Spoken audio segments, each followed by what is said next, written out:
All right, you guys, we're going to be talking about Andrew Gillum, but he's not going to be the primary subject of the story. It's what's going on in the background, which is a lot more interesting. Now, before I continue and kind of, flesh out all the little details, our friend Tariq Nasheed is going to eloquently talk about what this guy's about, what went on, better than anybody else could. So let's just have Tariq Nasheed take it away.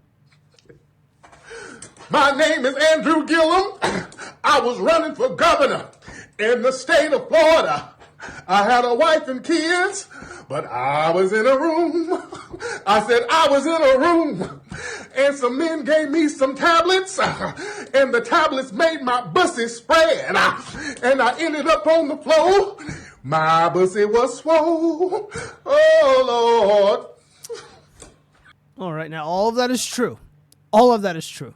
Nothing that was said in that video was embellished or exaggerated. Let's go ahead and dive into the first story. Let's talk about, brief history. What happened in 2018? Well, he ended up losing the governorship, obviously, because Governor Ron DeSantis is, in the governor's mansion and not Gillum. However, on election night, Gillum concedes.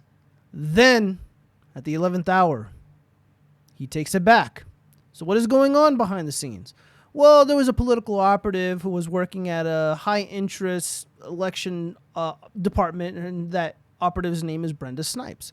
She's basically like the Stacey Abrams of Florida, or at least she was once Governor DeSantis ended up taking over and, witnessing and kind of, figuring out what really went on throughout the race and what was going on in these election departments. He fired her ass. Now, in my opinion, she should be investigated and she should be in prison for the rest of her life, because she is like a Stacey Abrams. She's probably worse.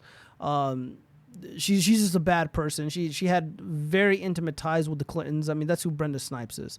If she wants you to win an election, she's the one to make it happen. If she wants you to lose an election, she's likely to be the one to make that happen.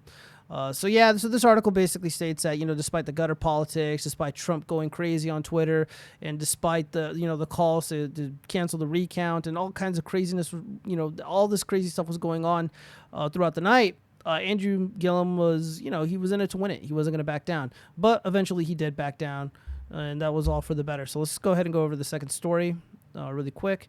Really quick. So who is Andrew Gillum? For those who don't know and aren't familiar with politics, and you don't know all the major players involved, Andrew Gillum was one of the major players. Now, granted, he wasn't really a shot caller, if you will. He was just a mayor from Tallahassee, and he was rising through the ranks in the Democratic Party, and of course, he was inches away from becoming the governor of Florida. Now, imagine if we had a Governor Gillum. He would implement lockdowns. He would violate, the citizens of Florida's human rights with bullshit mandates. Critical race theory would be on steroids. Again, this is like an Obama-esque figure. Almost carbon copy of Obama, except he's younger and all that. We almost had a Governor Gillum, and it would have been disastrous. So as I'm making this video, it's 2022. This occurred in 2018. And, this guy, he ended up meeting with Obama, and we were also inches away from having a Governor Gillum or Andrew Gillum candidacy in 2020, and he likely would have won. This guy would have easily outshined all the goofballs in the race because, reasons, right? If we all remember how the Democratic primaries went, Andrew Gillum probably would have been the least cringy. And, that's the thing. Like, he wasn't really cringy when he was on the campaign trail. He didn't have a lot of baggage. He was really great at hiding it. This guy's been praised by all the big wigs in the Democratic Party, like Kamala Harris, obviously Obama, et cetera, et cetera. But obviously he didn't get the nod of approval. He didn't, get the permission from the big wigs in the Democratic Party, and for good reason. In his wake, multiple scandals, some of which you just can't come back from if you're in politics. And there's just some things you don't come back from, politics aside, as a man. If you're doing drugs with other men and then you get screwed in the asshole, I'm sorry, but you just don't come back from that. Isn't that right, Jack Murphy, if you end up watching this video? And, that's just a harsh reality, man. That's just the harsh reality. So, Andrew Gillum, he was found at scene of suspected drug overdose in Miami hotel. I'm not going to show the pictures, obviously, because, I'll get banned. But this guy was found, and there were images of him completely nude on the floor, drugs everywhere. It was a total mess, extremely ghetto scene. And again, this is a man who has kids. He has a wife. God knows what's going on with that. His life's essentially over once those, images leaked. And it was so fun seeing all the Democrats, like the goofballs over at the Young Turks try to like cope and, doing that whataboutism. It's like, well, what if it was, like a Republican and, whatever, man. They tried really, really hard. They tried really, really hard to kind of sweep this under the rug. However, throughout this whole ordeal, even before or during this guy's run as a candidate for the gubernatorial office in Florida, he was under the watchful eye of the FBI, the Federal Bureau of Investigation.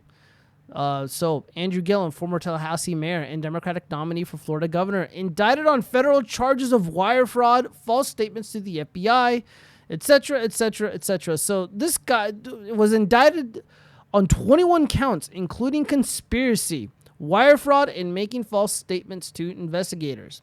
According to the federal indictment, unsealed Wednesday in the Northern District of Florida, Gillum and his associate turned co-defendant, communications executive Sharon Littman Hicks, allegedly solicited hundreds of thousands of dollars in campaign and other funds, and then diverted portions of the funds to for their personal use and gain.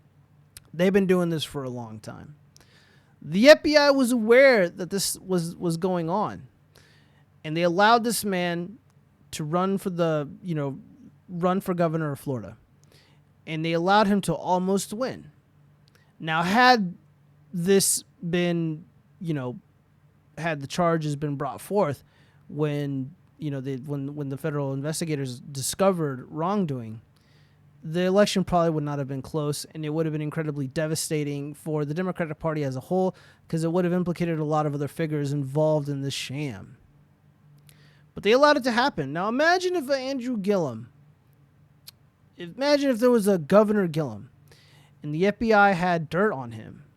Now it's like, he owes them a favor. Now the FBI has another governor in their pocket, much like Governor Whitmore. There's a symbiotic relationship between these state officials and, of course, the federal government, or the permanent government, as I like to call it. So Governor Whitmore, she is obviously working in league with the federal government, the FBI specifically, to entrap and destroy their political opponents, or the Democrats' political opponents, to be more specific. And, Governor Gillum would probably be working in tandem with the FBI had he been elected as governor. And he would have gotten away with all these crimes, over 21 counts of, all sorts of wrongdoing. They would have let him get away with it. Now, we know for a fact that the FBI and the Democratic Party are basically tied at the hip.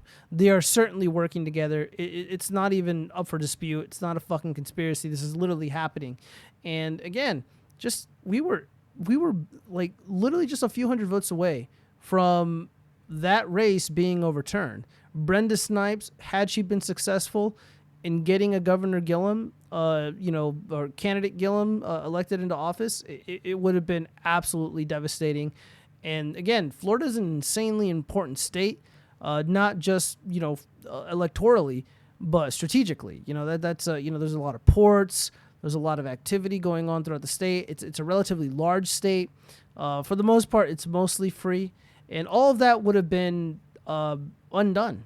All the progress that Governor Ron DeSantis has made, it either would have been prevented from moving forward in the right direction, or it would have been outright reversed and gone in a more draconian, more oppressive direction had Governor Gillum had become the governor. Fortunately, he didn't.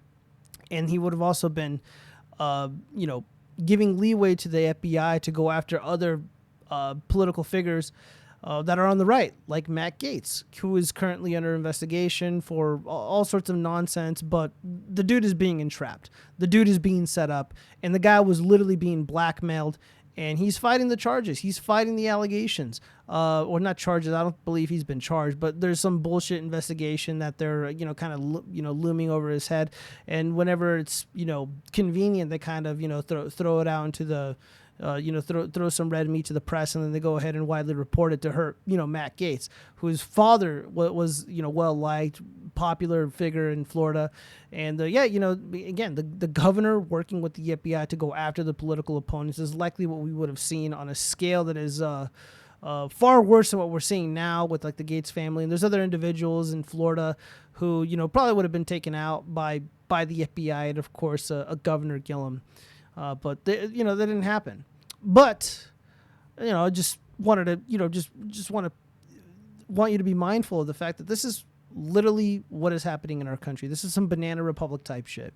And of course in Michigan, where we have Governor Whitmore and the FBI, of course, working together to entrap Trump supporters, and of course to go after the political opponents. I think they managed to block certain gubernatorial candidates, and there's all kinds of wackiness going on in Michigan, and in other states as well.